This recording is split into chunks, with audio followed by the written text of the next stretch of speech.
Assalamu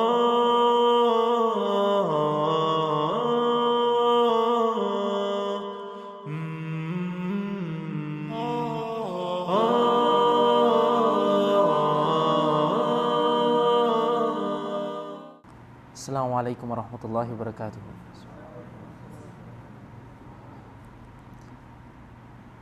Nahmaduhu wa nusalli wa nusallimu ala rasulihil kareem wa ala alihi wa ashabihi wa man tabi'ahum bi ihsanin ila yawmiddin. Faqad qala Allahu tabaraka wa ta'ala fil Qur'anil kareem wal furqanil hamid. A'udhu billahi minash shaitanir rajim. Bismillahir rahmanir rahim. وَأَقِيمُوا الصَّلَاةَ وَآتُوا الزَّكَاةَ وَارْكَعُوا مَعَ الرَّاكِعِينَ. وقال النبي صلى الله عليه وسلم لعمران بن حسين: صل قائما فإن لم تستطع فقاعدا فإن لم تستطع فعلى الجنب تؤمي إيماء، أو كما قال صلى الله عليه وسلم.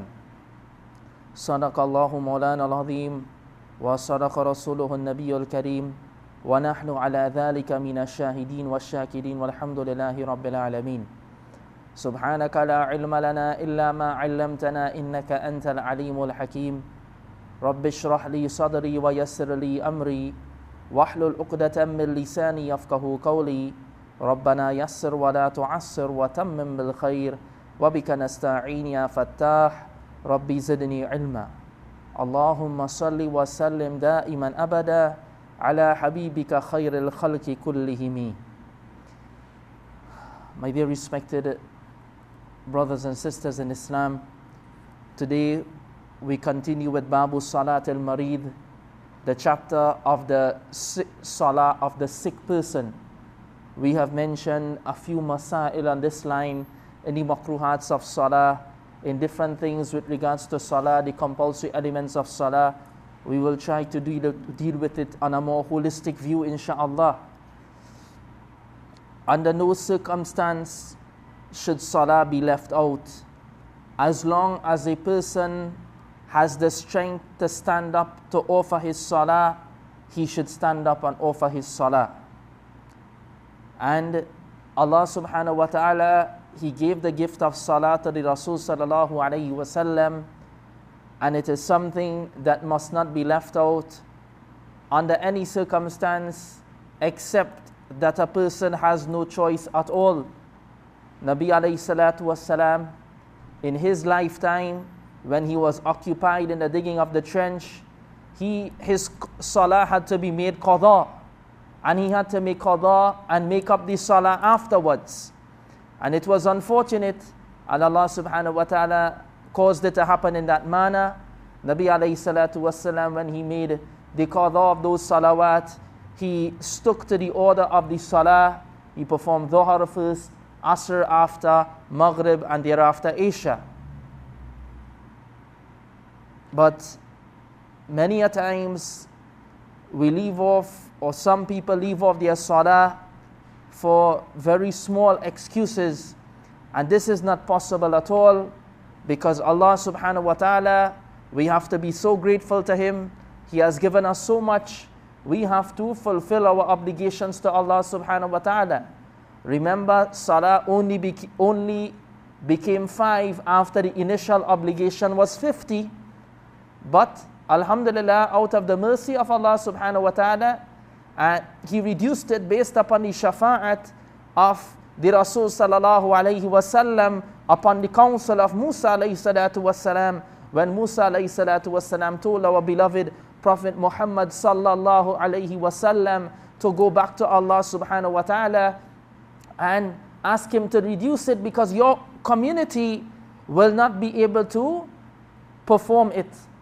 And what a shame it will be, my dear respected brothers and sisters, that Nabi alayhi salatu wasalam, he felt ashamed to go back to Allah subhanahu wa ta'ala after Allah subhanahu wa ta'ala reduced the number to 5. How can we not fulfill even these 5 salawat that is obligatory upon us within 24 hours, subhanallah.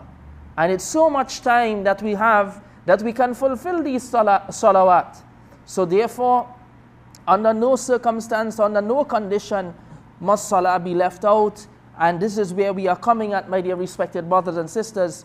In the Sharia of Islam, even if a person is sick, they must not leave off their salah, and there is a particular mannerism that the Rasul sallallahu alaihi wasallam has pointed out with regards to how a person can perform their salah. And sometimes a person may be traveling and they leave off their salah because they are traveling. This is not possible, my dear respected brothers and sisters. Whether we are on journey, a Shar'i traveler, or whether we are traveling beyond 48 Shar'i miles, or whether we are taking a vehicle from one part of our country to another part of the country, which is less than the 48 Shar'i miles, then, my dear respected brothers and sisters, even then there is no excuse for the leaving off of salah. We must perform salah at some place. We must stop off and perform our salah somewhere. And the Rasul sallallahu alaihi wasallam has mentioned a favor upon this ummah is that Allah subhanahu wa ta'ala, He has made it that the entire earth is a masjid for us. The entire earth is a masjid for us. We can perform our salah almost anywhere, my dear respected brothers and sisters, as long as there is no najasat and there is no filth and impurity upon the place that we are performing salah beyond the size of the allowable limit. So salah can be performed anywhere. We really, my dear respected brothers and sisters, we have no excuse as to why we cannot perform salah. And as we were saying, sometimes, of course, there may be reasons why a person may not be capable of standing and perform salah. So the Rasul sallallahu alaihi wasallam, as we mentioned, has outlined how we can perform the salah. And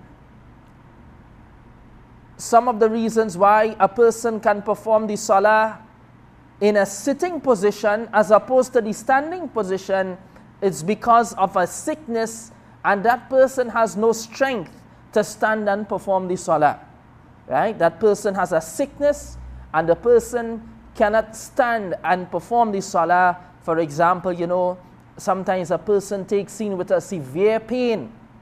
They take in with a severe pain, and they are trying to go by the doctors and find out what is causing this pain, and it's in their stomach, it's in their leg, and they cannot stand up properly.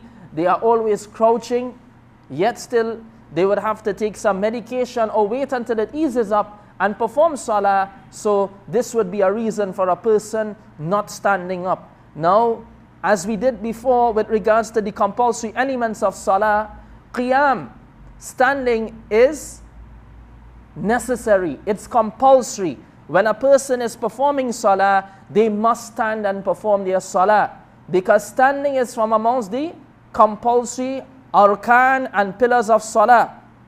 It will, however, be waived if a person cannot do so, and there is a valid reason for a person not doing so. And we explained before, my dear respected brothers and sisters, in certain circumstances like the fard salah, a person does not have the option at all that, you know what, I am too tired, so therefore instead of standing and performing my salah, I will sit and perform my salah. There's no leeway for that in the Sharia, my dear respected brothers and sisters. Why? Standing is a compulsory element of salah. Yes, of course, as we have mentioned, with regards to the nafil salah, there is leeway to perform it sitting as opposed to standing. And we mentioned there that the salah of the person sitting, the reward will be halved. The person will get half the amount of reward as the person standing. Now, of course, when a person is sick, Allah subhanahu wa ta'ala, inshallah, will give them full reward, because it is not that they are doing this on their own accord, but it is on account of some type of sickness that they are performing salah in a sitting position. So a reason why a person it may be permissible for a person to sit and perform their salah, it is due to some sickness and they have no strength to stand. 2, if they stand, it will cause them great pain. If they stand, it will cause them great pain, and in that great pain, they can actually do things to break their salah. For example, moan, make all different types of noises, sounds, because of the pain that they are going through. So another reason for a person to sit and perform their salah is because it causes them great pain, or it is possible it may increase their illness. They are sick and they have to rest, they have to lie down. Otherwise, their standing can cause an injury to them, possibly because they are suffering from some type of drowsy sickness, whereby the fluid in their ears is not turning about and it's causing them to be dizzy. So therefore they cannot stand. If they stand, they will just topple over. Or if they stand, it will delay the process of the healing. So they have to be bedridden for a few days. Certain reasons like these, my dear respected brothers and sisters, can make it permissible for a person to not stand and perform salah, but to sit and offer their salah. When a person is sitting to perform their salah, he should make his ruku while he's sitting. After the ruku, he should go down for 2 sajdas. He should make the ruku in such a manner that his forehead comes in line with his knees. And again, we dealt with some of this, my dear respected brothers and sisters, previously in different chapters. We are dealing with them now, with these rulings, with a few other rulings that we did not deal with, inshallah. So, a point to be noted is that we are speaking about sitting and performing salah. And when we speak about sitting and performing salah, the only rukun that is really left out here is that of standing. Other than that, a person will do qiraat, a person recitation of the Quran, istiqbalul qibla will be in order, facing the direction of the qibla, they must do that. Waqt, they must perform salah on the time, with the prerequisites, taharat and so on. All these things, and the person will be performing ruku and sajda. When they are sitting, when a person is sitting and performing ruku and sajda, in reality, these are considered as different prostrations, as opposed to ima, an indication that we will come up to, inshallah. So, when a person is sitting, Maulana Shafari Tami rahmatullahi alayhi, in the translation of his book Bahishti Ziwar, is mentioning here that a person would make ruku in such a manner that his forehead comes in line with his knees. And a person, they will, if they can sit in an at-tahiyyat position, alhamdulillah. If they cannot, then a prostration, a sitting posture that is easy for them, inshallah. So the person will sit down, make ruku in such a manner that his forehead comes in lines with the knees. Sami Allahu liman hamida. He's in the sitting position, on the ground here. Allahu Akbar, he will go to the ground. Allahu Akbar, he will come back up. Allahu Akbar, go down for sajda. Allahu Akbar, come back up. So this is performing salah while a person is sitting down. If a person is unable to make ruku and sajda, he should make them by gestures, ishara, and he should bow down a little further for the sajdas. He should bow down a little further for the sajdas. The dalil for this, my dear respected brothers and sisters, with regards to a person performing salah sitting, is Nabi alayhi salatu wasalam said to Imran ibn Hussein, Salli qa'iman, perform your salah in a standing position. فَإِن لَمْ تَسْتَطِعْ فَقَاعِدًا, if you cannot perform salah in a standing position, then in a sitting position. فَإِن لَمْ تَسْتَطِعْ فَعَلَى الْجَنْبِ, if you cannot do so, then upon your side. تُؤْمِي إِيمَاءً, making indications. And we will come after that, inshallah, with regards to a person performing salah on their side. So, a person who is unable to make this ruku and sajda, they now will do that which is known as ishara. And this ishara means that the person will move their head in such a manner that the ruku will be higher than that of the sajda, or the sajda will be lower than that of the ruku.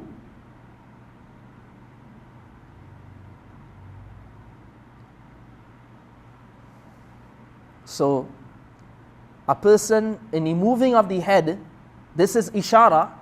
The person will move the head. If they can move their head in such a manner, mashallah, they can move the body with the head, then to the extent of capacity, a person will perform their salah, inshallah. Right? So, a person will move, if they are sitting, they cannot perform ruku and sajda, then they will make indication, ruku, Sami Allahu liman hamida, then go down further for that of sajda.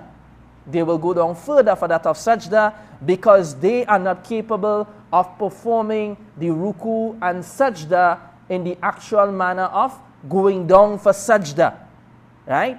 Here they are performing it by means of indication. Even the tilting of the head, even the tilting of the head is what is known as ishara. The most important thing, my dear respected brothers and sisters, is that the sajda, the tilting of the head of the sajda, should be lower than that of the ruku. It is not good to keep a pillow or any other high object in order to make sajda on it. If a person is unable to make sajda, he should make it through ishara, and there is no need to make sajda on a pillow. There is no need to make sajda on a pillow.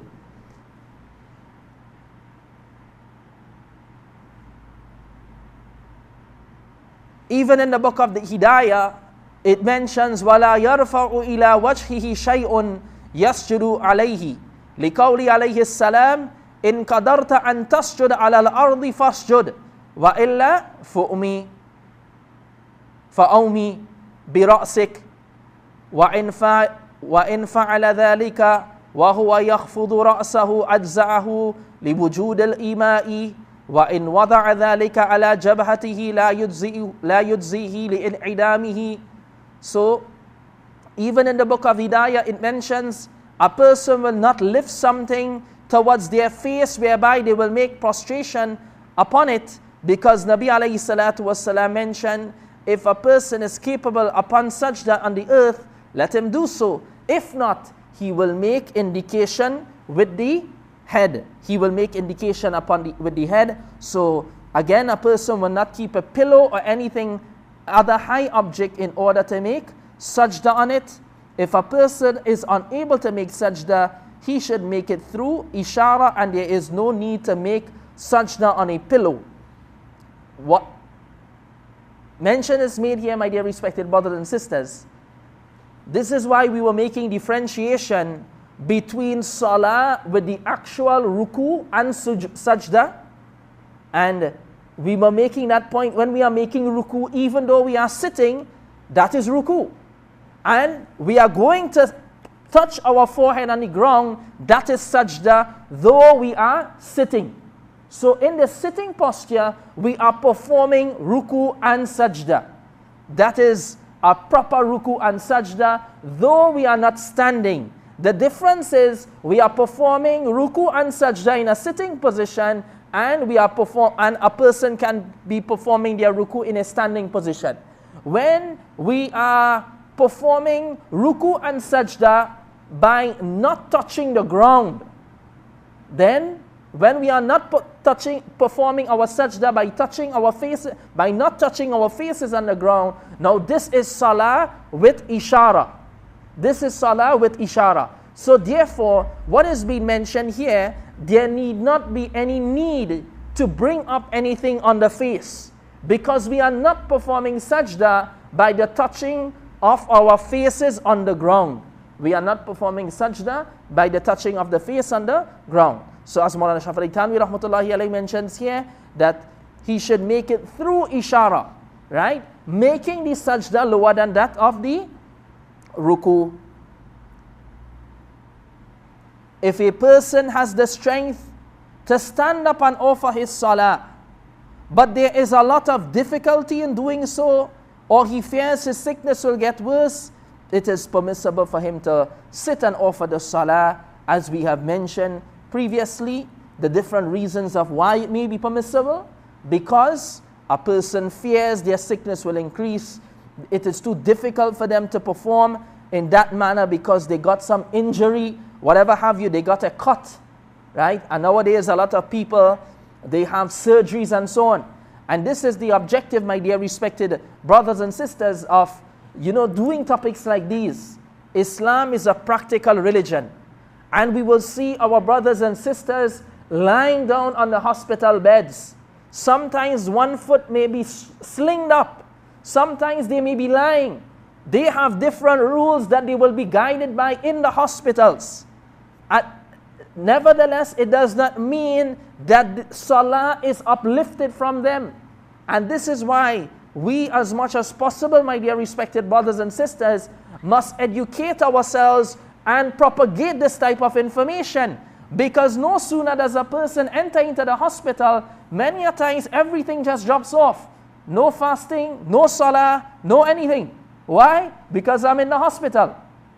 Being in a hospital is not a reason for non-performance of salah. If a person is in prison, they have to perform salah. If a person is in a plane, they have to perform salah. If a person is on a ship, they have to perform salah.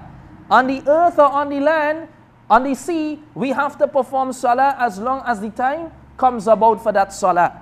So there is really no excuse for the missing out of these salawat. And we did the chapter of purification, and we mentioned that such people, it may not be possible.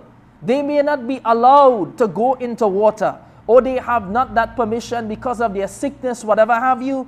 Then they can have a clean stone that they can use to make tayammum. They can have a clean stone to use to make tayammum. And if they cannot even face the direction of the Qibla, then they will perform salah, as we will come to see inshallah, in any manner possible. So we should keep these things in mind, my dear respected brothers and sisters, and convey them to our brothers and sisters who are in hospitals, who are lying down on their bed at home and they are sick. And they probably have the notion, or they probably are of the opinion, when I get better, then I will start to perform salah. We will come to see when salah will be waived, but it is not when a person is in their full senses and they can perform salah. So therefore, we should know these laws properly, my dear respected brothers and sisters, and convey them to those who we can convey them to. And may Allah subhanahu wa ta'ala give the Muslim ummah the tawfiq to perform our salah wherever we are, in whatever state that we are in, inshallah. A person can stand up, but he is unable to go into ruku and sajda. If he wishes, he could stand up and thereafter make his ruku and sajdas through ishara.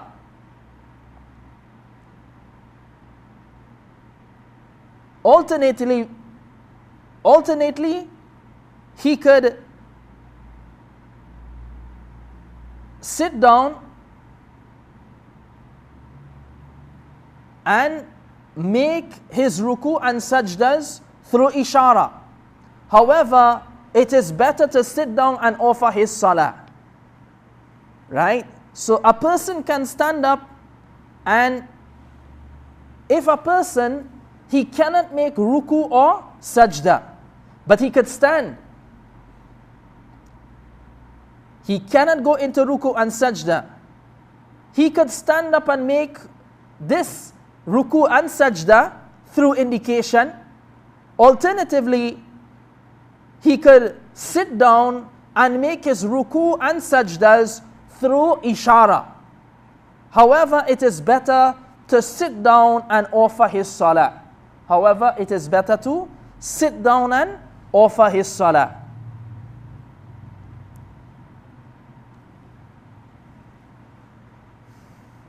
A person can stand.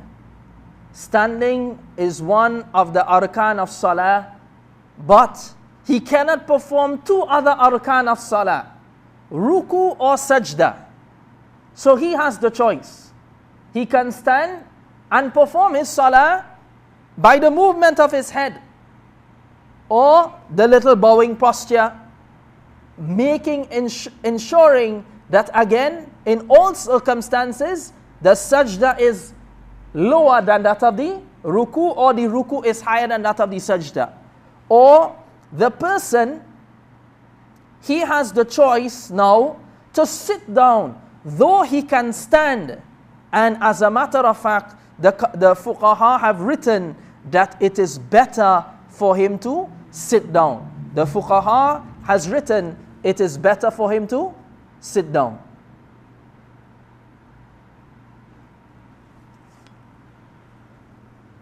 Why they have mentioned this, my dear respected brothers and sisters? It is because in reality, the standing is there as a rukun so that it would lead to the ruku and to the sajda. So that it would lead to the ruku and the sajda. But if a person in reality cannot go into ruku and sajda, then it would in reality be better for him to sit down, as they have mentioned there, and perform the salah, making his ruku and sajda through ishara or indication. If a person, now moving from the sitting posture onto the lying position, a person does not have the strength to sit, he should lie down with a pillow or large cushion behind him in such a way that his head is raised quite high, in fact close to the sitting position. His legs should be stretched towards the Qibla.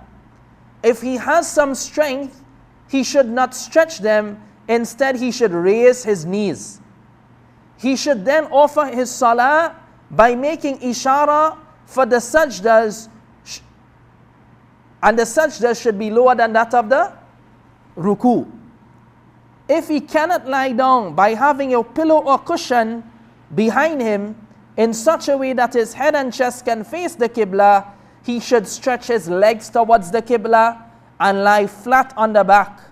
However, he should place a pillow under his head so that at least his face could be in the direction of the Qibla, under his head, so at least his face could be in the direction of the Qibla and not facing the sky. He should then offer his salah through ishara, and the ishara for the sajdas should be slightly more than the ishara for ruku. Mention is being made here, my dear respected brothers and sisters, about a person who is sick. Normally, if we are well, we will not sit down or lie down and face our feet towards the direction of the Qibla. But this is an excuse. This is a reason for a person to perform salah in such a state, because they need to perform their salah. The point of mentioning is that, my dear respected brothers and sisters, we must understand at the same time the person is already in a serious situation whereby they can be in pain. And this is why it is mentioned, if this can be done, do it. If not, then do the other thing. Why? They are excused already. They have some type of sickness. So, if the person cannot sit, no problem. Leave them in a lying position, and it may be best that their legs be stretched out towards the Qibla. And if they can, do not force it if they cannot. If they can, a person can raise their legs in such a manner that it would not be outstretched, but the knees will be a little raised, so that it does not actually, the feet is not directly facing the Qibla. And the person should make ishara. If the person in this first position, mention is made, a person has a pillow behind them. Now nowadays, mashallah, you have these beds, automatic beds that may be working, and it can raise the person. If they can raise, mashallah, then obviously their upper body will come up. They can also raise their feet. Or if a person is assisting them, they can place a pillow behind them in such a manner now that instead of the lying down position, their body is a bit tilted and their face is facing to the direction of the Qibla, or at least it is not facing the ceiling or facing the sky. So this is the first position, as we have mentioned, the body in a posture in such a manner, it's crouched up, the legs are crouched up. If the legs cannot be crouched up, then at least facing the direction of the Qibla. If a person cannot lie down in that manner, whereby a pillow or cushion is behind him, that his head and chest can face the Qibla, he should stretch his legs towards the Qibla and lie flat on the back. Right? So a person, they cannot do that at all, raise their feet and raise their upper body and so on, then they can lie down flat on their back with their feet facing the direction of the Qibla, and they can place a pillow under their head so at least their face can be in the direction of the Qibla, and in such a manner the person will offer their salah with ishara, by the movement of the head. And again, the ishara for the sajda should be slightly more than the ishara for the ruku. Right? The person just tilting their head.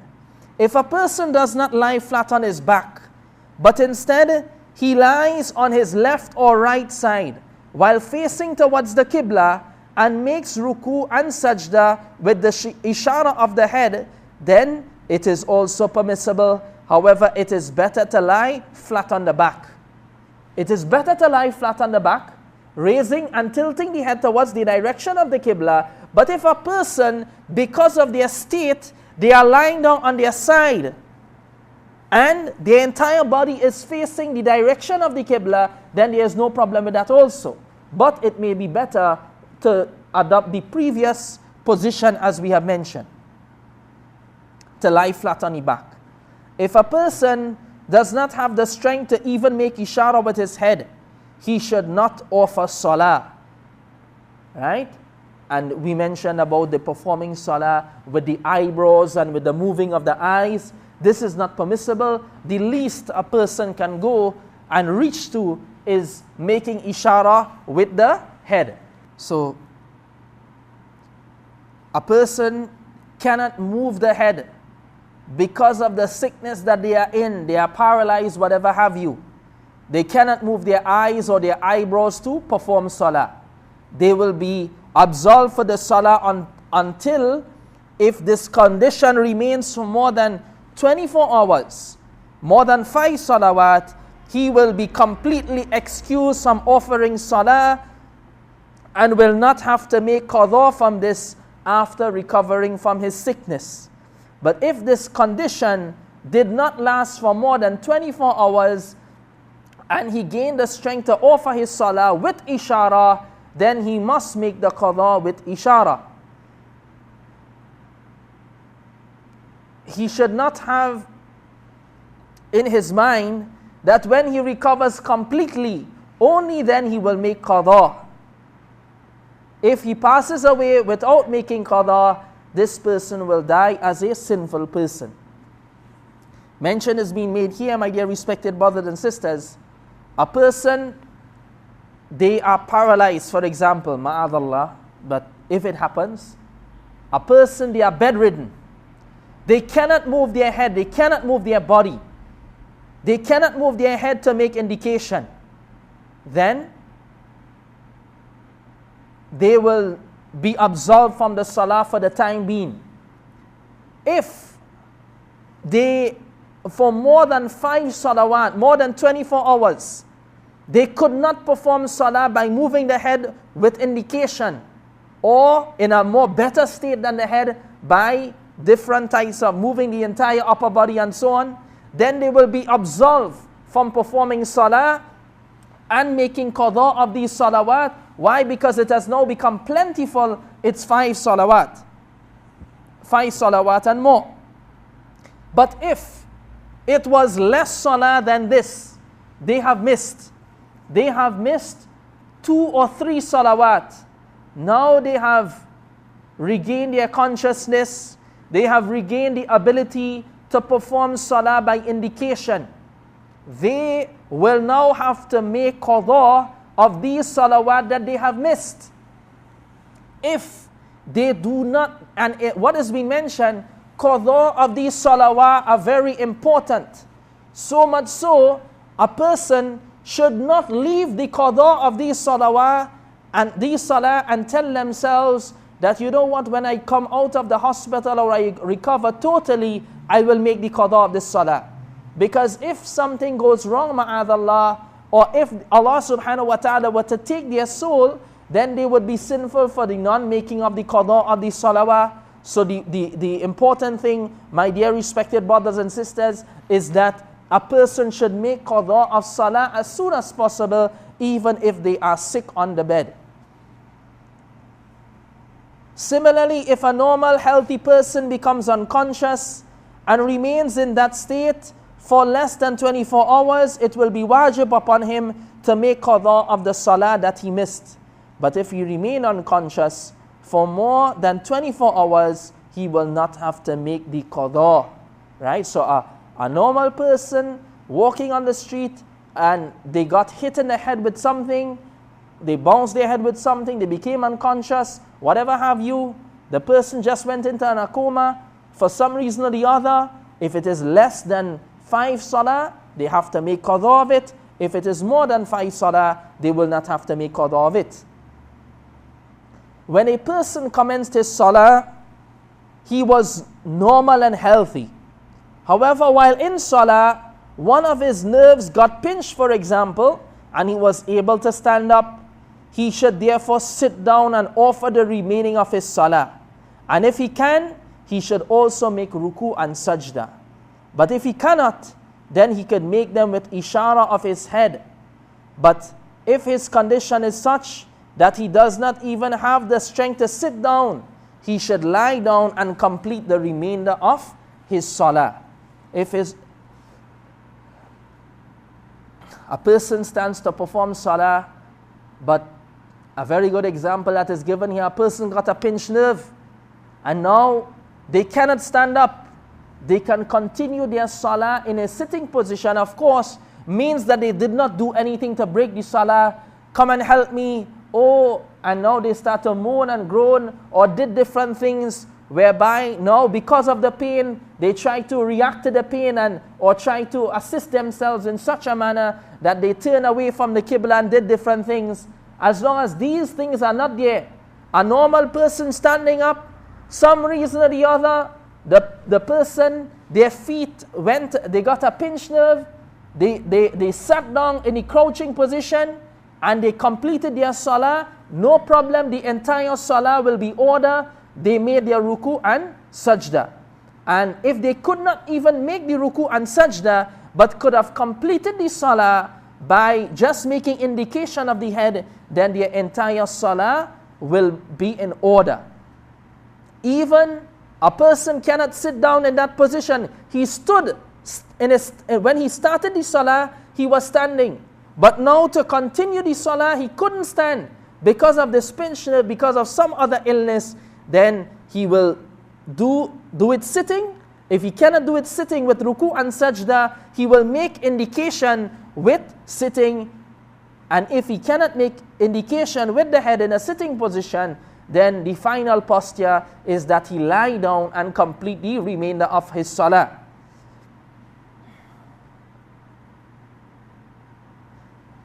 Another instance now, the opposite of that, a person was sick.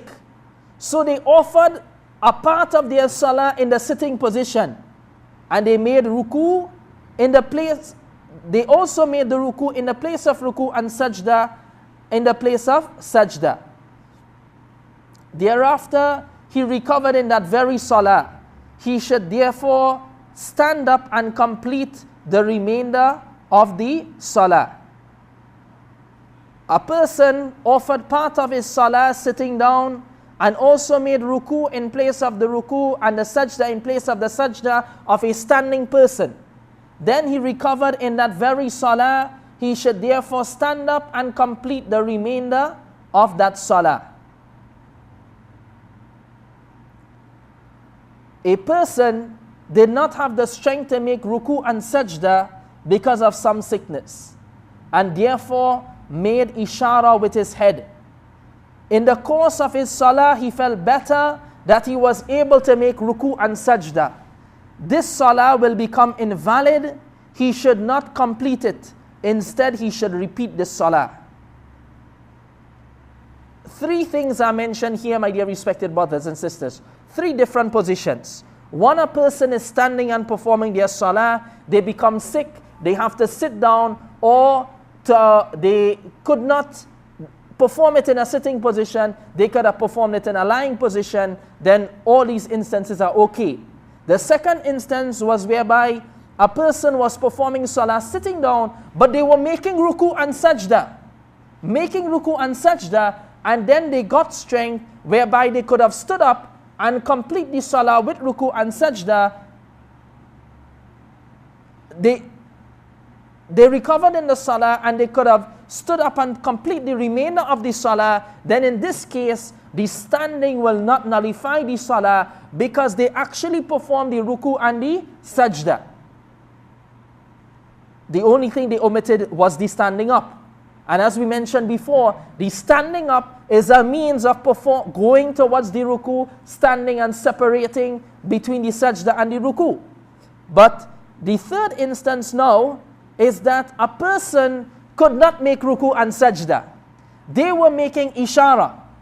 And then Allah subhanahu wa ta'ala gave them shifa. And now they were capable of making ruku and sajda. This salah becomes invalid. And they will have to repeat the entire salah, because what the fuqaha have mentioned is that now the person's salah has moved from a weak state to a strong state. And that is not permissible. A person can go from a strong state to a weaker state, but they cannot go from a weak state to a strong state. So they have mentioned that a person performing a salah by indication, he's an excused person.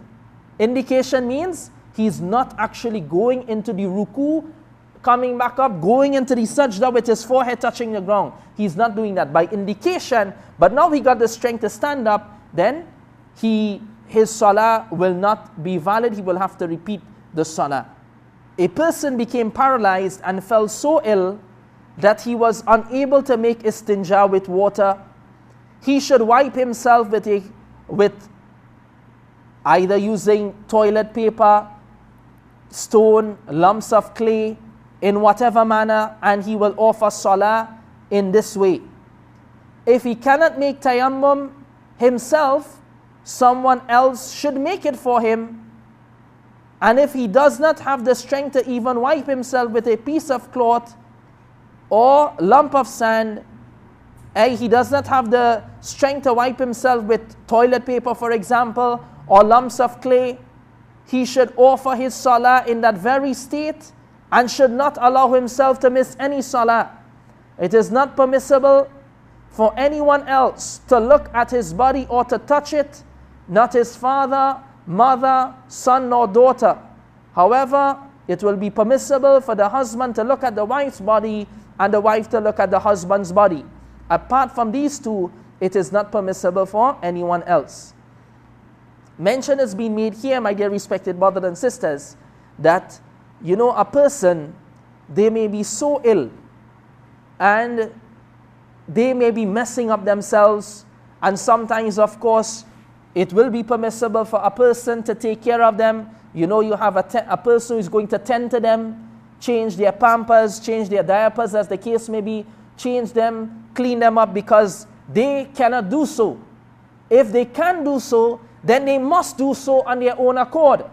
But with regards to tayammum, has been mentioned here, a person cannot use water, but someone else can rub their hands and make the tayammum for them, then they can do that in this case.